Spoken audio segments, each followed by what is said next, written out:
Bonjour à tous et bienvenue pour cette nouvelle édition de Moto Co, l'émission qui penche dans les virages sur Watch TV, une émission préparée et présentée par une bonne partie de l'équipe de motorlive.tv et de motoservice.com puisque Maya est encore avec nous. Les amis, ça va bien Maya? Ça va Eric? Aujourd'hui, essai de Maya, toujours, hein, puisque sinon elle serait pas là. Essai Kawasaki Z650, ce sera en fin d'émission, puisqu'avant, nous avons, on va dire, le plaisir, parce que c'est vrai, de retrouver sur ce plateau avec nous Jean-Luc Mars, qui est donc le directeur général de Triomphe en France. Bonjour Jean-Luc. Bonjour, merci de m'accueillir. Je suis ravi d'être avec vous. C'est gentil. C'est gentil d'être venu déjà. C'est gentil parce que aujourd'hui on inaugure un nouveau plateau. Alors on ne sait pas si ça va durer, figurez-vous, mais je trouve ça plutôt sympa. Ouais, c'est un petit peu plus nu. C'est assez cool. C'est plutôt détendu. Cool, Alors ouais. c'est un peu à l'image normalement de cette émission. Tout Maya, à fait cool. on va évidemment parler de Triomphe avec Jean-Luc, sinon on aura invité quelqu'un d'autre, hein. On va faire ça Tiens comme ça. donc. Il y avait une grosse nouveauté présentée à Londres, et tu y es allé. J'y suis allée mardi dernier. Et c'était pas n'importe quoi, hein, puisque c'était la nouvelle Street Triple. Très attendu. Très attendue. En plus, on a eu une surprise parce que il n'y en avait pas qu'une. Hein, il y en avait trois.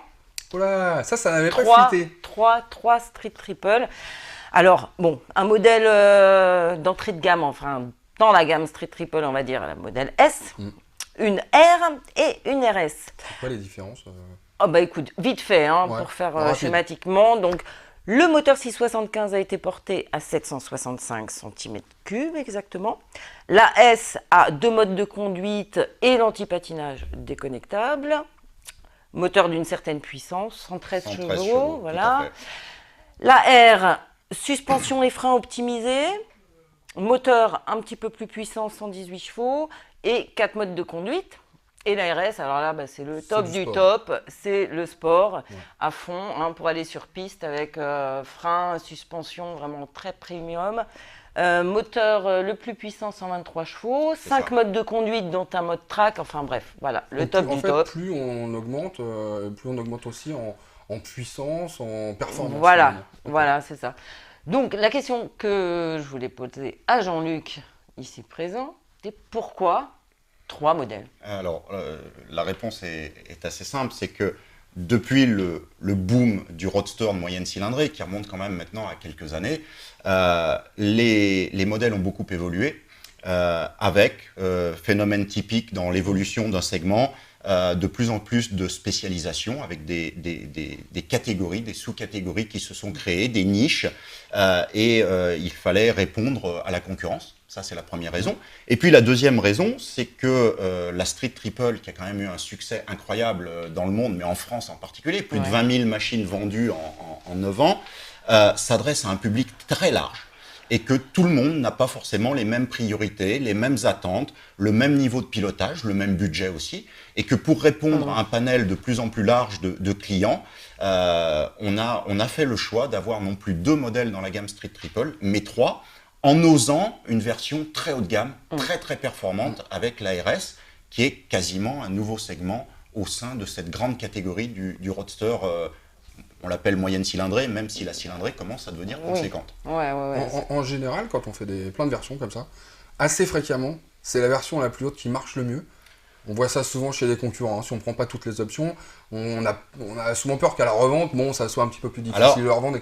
Bon, est-ce que c'est un petit peu l'ambition aussi de se dire on va vendre plus cher? C'est un petit peu l'ambition. Il faut se méfier quand même des règles préécrites comme ça. On a parfois des surprises. Par exemple, la première génération de Street Triple, il y avait une version standard, une version R, c'était moitié-moitié. Sur la Speed, qui est la grande sœur de la Street, on a une S, une R. On est proche également d'un équilibre.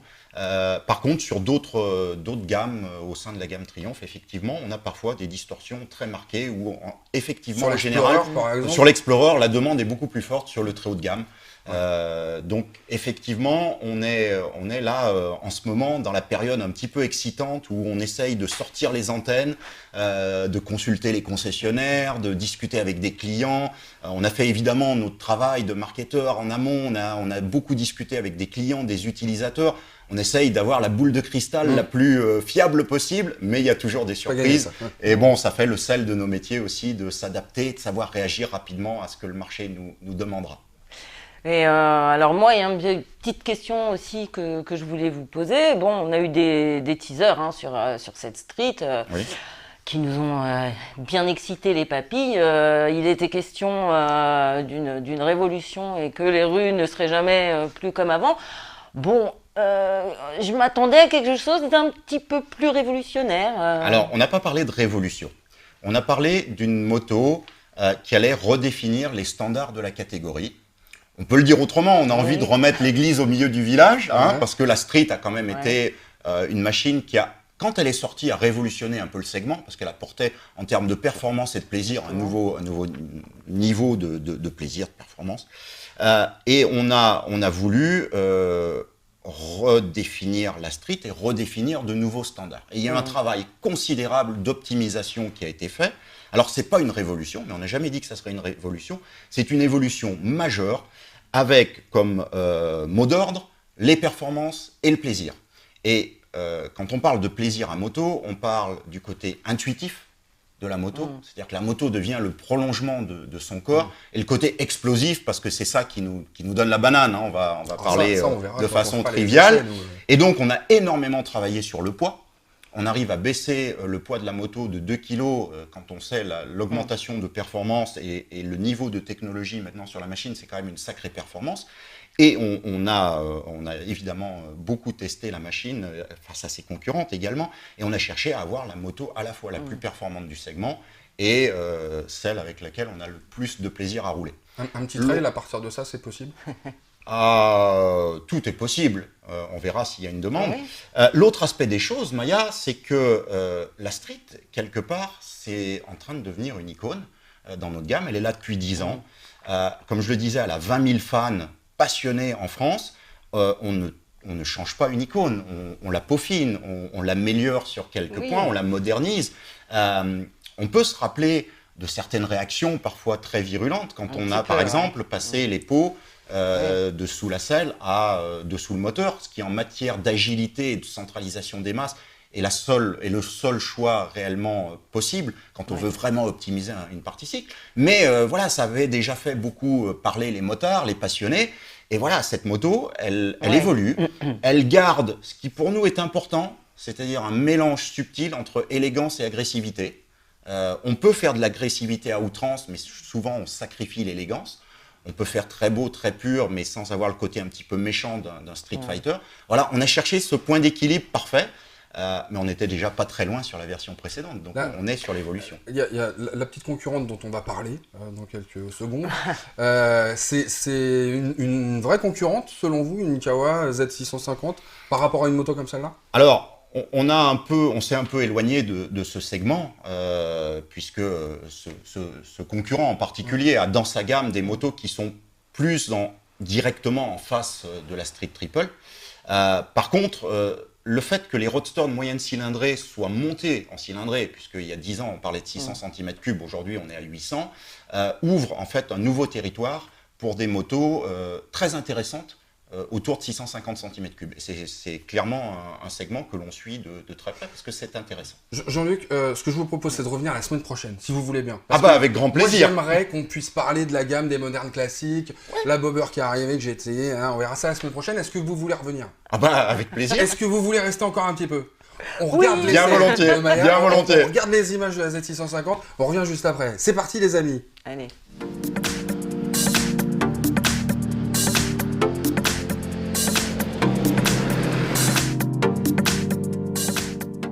La Kawasaki ER6N est morte, vive la Z650. Comme son aïeul des années 70, elle a pour mission de mettre à portée de tous le style Z, mais en bicylindre cette fois. Silhouette trapue, ligne agressive, nez plongeant, arrière relevé, feu arrière à LED en Z, fini les rondeurs de l'ER6, place au sport façon manga avec des finitions dignes de ses aînés. L'instrumentation évolue avec un indicateur de rapport engagé bienvenu et un shift light réglable et déconnectable, en plus de toutes les infos utiles comme la consommation moyenne et instantanée. Côté pratique, les 2 leviers sont réglables et on peut mettre un antivol U sous la selle. Le bicylindre parallèle de 649 cm3 a été revu pour une meilleure efficacité à mi-régime et reste bridable à 35 kW pour les permis à 2. La puissance maxi a été très légèrement réduite, conséquence du passage à Euro 4 aussi, à 68 chevaux à 8000 tours minute au lieu de 72 chevaux à 8500 tours minute.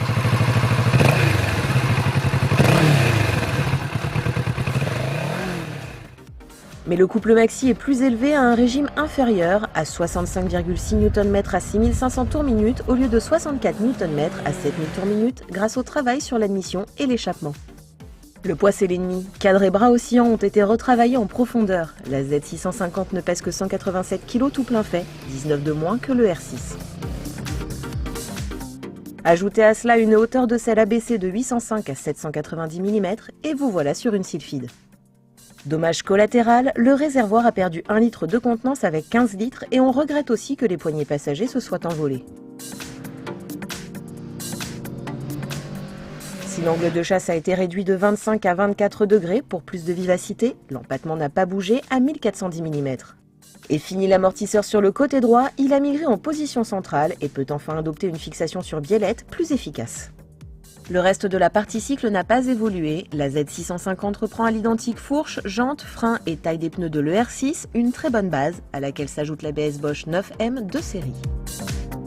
Encore plus facile, plus fun et plus looké que le R6, la Z650 soigne certes moins bien son passager, mais la concurrence peut trembler. Surtout que son tarif, de 6 999 €, augmente à peine. Bon, bah bien. On a l'impression... Non, mais on voit presque le sourire quand même à travers le casque.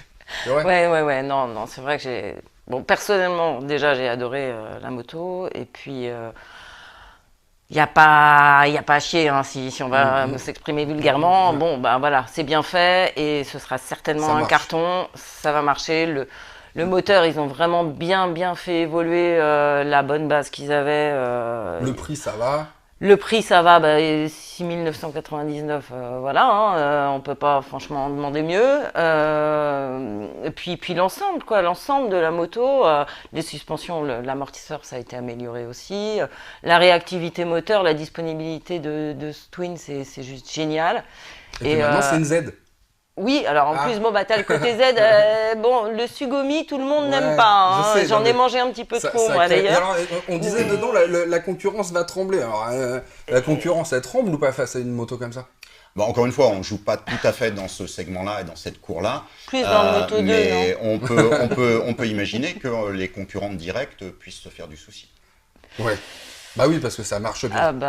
Ouais. Déjà, ça marchait bien avant. Je pense que oui, Yamaha... Ouais, un petit peu quand même. Mais c'est bien, ça pousse les gens. Quand il y a de la concurrence, ça pousse les gens à faire mieux. Et c'est quand même le principal. Finalement. Mais oui, et puis qu'il y en ait pour tout le monde, quoi. Absolument, tous la les goûts. concurrence, c'est bénéfique. Merci encore une fois d'être venu sur ce plateau. Je vous en prie, mon cher Eric. C'est toujours un grand plaisir. C'est toujours un grand plaisir. Jean-Luc, on se retrouve la semaine prochaine. Ça marche, avec plaisir également. Merci beaucoup. Et puis vous, les amis, je vous retrouve aussi la semaine prochaine. On retrouvera Mehdi Bermani pour parler. Alors, avec Jean-Luc, comme ça, on va sortir le truc du chapeau, on va parler des modernes classiques et puis on essaiera le bobber. Ça vous va ? Cool. À la semaine prochaine, les amis.